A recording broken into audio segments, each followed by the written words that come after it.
안녕하세요. 주식 후견인입니다. 네, 오늘 1월 26일 장중 리뷰 한번 해보도록 할게요. 시장이 오늘 반등이 나오긴 했는데 일시적인 거죠. 크진 않습니다. 보시면 지금 있는 이 정도는 종목이 상승하는 거에 비해서 지수가 너무 따라오지 못해요.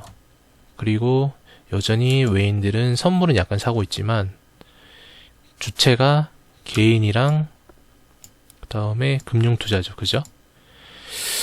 근데 전체적인 시장에 자금이 그렇게 왔다 갔다 하는 모습을 보이진 않네요. 순매수 주체도 뭐 1200억 정도고 금융투자도 그 정도고 신용잔고는 좀 많이 빠졌습니다. 그죠? 빠지고 고객 예탁금도 많이 빠졌고 그 다음에 뭐 해외 선물 약간 올라오긴 하지만 전일자의 나스닥 변동성 여전히 완전 심했죠. 그 다음에 환율은 여전히 위태로울 정도로 높고 국고채 금리가 상당히 올라왔습니다.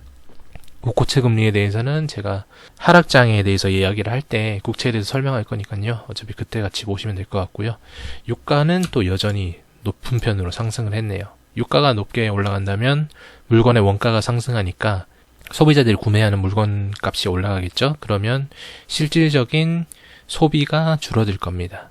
그것이 바로 이제 실물 경제에 영향을 미치고 디플레이션을 불러올 수 있다는 내용인데요. 아직까지 디플레이션까지는 가지 않을 것 같습니다. 왜냐하면 인플레이션 초입이기 때문에 국가들이 기준금리를 통해서 정책으로 인플레이션을 조절을 하려고 하겠죠. 그러면 당연히 기준금리 인상으로 하락장이 나옵니다. 자, 오늘 특징주를 한번 보자면 일단 대원전선, 푸른기술, 에너토크 뭐 이런 식으로 했는데 전체적으로 봤을 때 이거 원자력 관련주 이야기인 것 같아요. 왜냐면 윤석열이 탈원전에 대해서 이야기를 한 뉴스를 본 것 같은데 이것 때문에 상당히 올라가는 그런 모습을 보이는 것 같습니다. 한번 확인해 볼까요? 확인을 한번 해보면 에너토크, 서울대 관련 원전주 뭐 이렇게 나왔죠. 이게 문제는 이런 식으로 대선 관련주로 나오는 게 문제예요. 대선. 실질적으로 재물 한번 보자면 보시면 알겠지만 배당 성량이 미쳤네요. 이거는 뭐 매출 나는 거에 비해서 배당 성량이 너무 많이 나오는 거 보니까 최대주주 지분이 상당히 높을 수 있습니다. 그리고 적자였고 매출 자체가 거의 없는 회사죠. 1%, 2%, 200억에 시총이 지금 1000억. 약간 말이 안 되고 대주주가 그렇게 지분이 많지 않은데 배당 성량이 저렇게 높은 것도 오랜만에 보는 것 같습니다. 일단 뭐 이렇게 되어 있고요. 지분 자체가 크진 않습니다. 유통주식 수가 상당히 많다는 얘기는 작전하기가 쉽다는 얘기죠. 유통주식량이 거의 한 60%가 되네요. 그 다음에 푸른기술 보면은 이것도 간당간당하긴 한데 어쨌든 간에 매출은 발생시키고 있는 기업입니다. 푸른기술 예전에 대북주일 때 이게 그 열차 관리 신호 이걸로 떠서 엄청나게 피해본 사람들이 많죠. 이 종목도 시가총액에 비해서 매출액이 적고 크게 건전해 보이진 않는 종목이네요. 유통주식수도 거의 한 80%가 유통주식수 70, 80%. 그 다음에 대원전선을 보시면 이것도 1300억의 유통주식수. 그 다음에 매출도 뭐 있긴 하지만 거의 적자 기업. 윤석열 테마, 이것도 테마죠.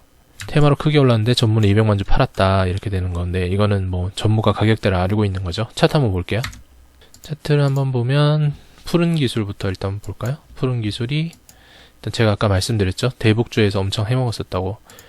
대북주가 18, 19년도니까 여기 있네요. 18, 19년도. 여기 보시면 좀 말도 안 되는 케이스였어요. 이거는 사실 상당히 높은 가격대 이렇게 주고 말이 안 되죠. 왜냐하면 대북주 이전 가격들이 계속 이 박스권이었어요. 이 박스권 많이 올라와도 한 이 정도 했는데 여기서 이거를 이만큼 말도 안 되는 뭐 철도기술 뚫고 올라간 거예요. 뚫고 올라가니까 어쨌든 시세 차익은 크게 났지만 박스권은 여기서 머물러지게 되는 겁니다. 주가 변동폭은 크게 늘어났지만 실질적인 주가의 그 회사와의 가치와는 맞지가 않죠. 그래도 어느 정도 버텨주긴 버텨줬습니다. 그죠? 그런데 실질적으로 보면 조금 더 당겨보면 뭐 지지선 자체는 여기에서 걸려 있었다고 하지만 등락만 있었을 뿐이에요. 이게 보면 여기가 5,000원대잖아요. 거의 고점에서 1년 반 만에, 그죠? 25% 남은 거예요. 25%. 20% 남았네요. 26,000원에서 5,000원이 됐으니까. 그럼 마이너스 떨어지면서 마이너스 80%란 얘기인데, 이런 거 사는 게 정상이 아니죠. 지금도 여기서 보면 뭐 어쨌든 간에 올라가긴 했었지만, 어떤 걸로 대선에 엮여 있는지 모르겠지만, 대선주는 하면 무조건 박살납니다. 다음에 대선주 관련해서 PS 아래들 한번 모아서 한번 해볼게요. 이런 거 하면 안 돼요. 다음에 대원전선. 똑같죠? 이것도 작년에 주가가 팍 뛰었죠. 팍 뛰고 쭉 빠졌다가 여기서 다시 한번 나오는 모습인데, 이렇게 되면 지금도 보시면 알겠지만 여기도 거의 4,000원대잖아요. 4,000원대에서 1,500원대. 1,500원대면은 반토막 이상 난 거죠. 거의 한 마이너스 60에서 70% 난 건데, 이게 단기간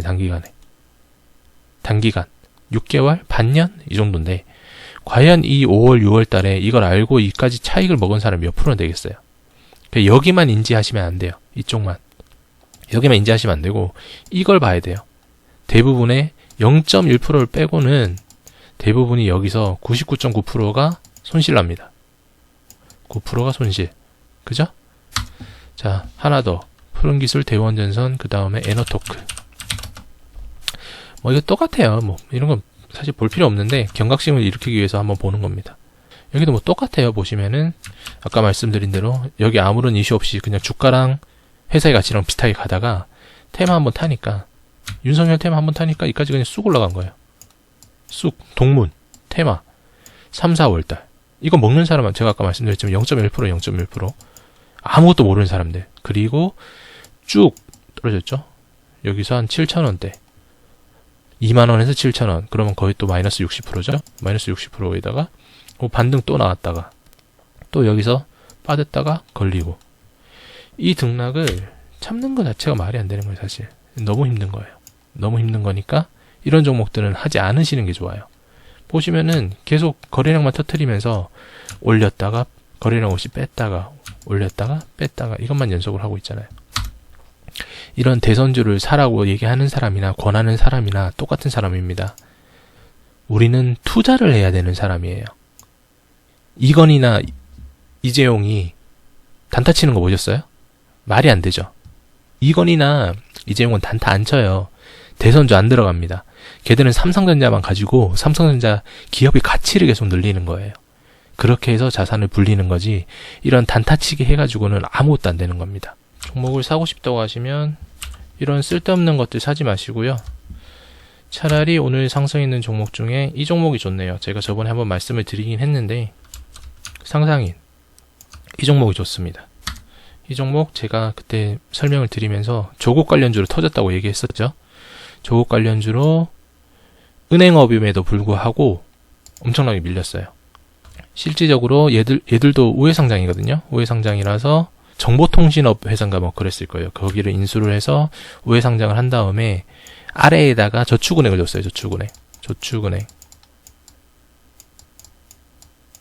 그래서 네이버 이런 것만 쳐도 사실 저축은행으로 안 나오고 IT기획에 뭐 이런 걸로 설명이 나왔거든요. 그런데 이 부분에서 이제 원래 가치 평가를 받은 거죠. 저축업이니까, 은행업이니까 리스크 없고, 그 다음에 매출 잘 나오고 확실하고 그랬는데, 뭐 여기서 주가가 약간 빠지긴 했었지만 이쯤에서 이 구간에서 조국 리스크를 맞은 거죠. 조국의 사촌 동생이 거래를 했던 CB 발행 회사가 여기였던 겁니다. 그래서 주가가 이만큼 빠지고, 반대매매 제가 저번에 설명 한번 드렸죠. 여기서 이렇게 빠지고, 반대매매 궁금하신 분은 카드 링크 걸어드릴게요. 거기 한번 눌러보세요. 오른쪽 상단에 보시면 뜰 거거든요.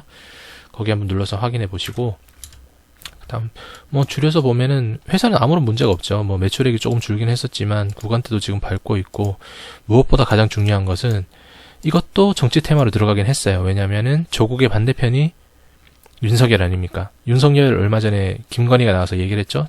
조국 때문에 뭐 사생활 파헤치고 뭐 어떠고 했다. 그 다음에 뭐 조국이 문재인 뭐 어쩌고저쩌고 했잖아요. 그러니까 바로 시세 받는 겁니다.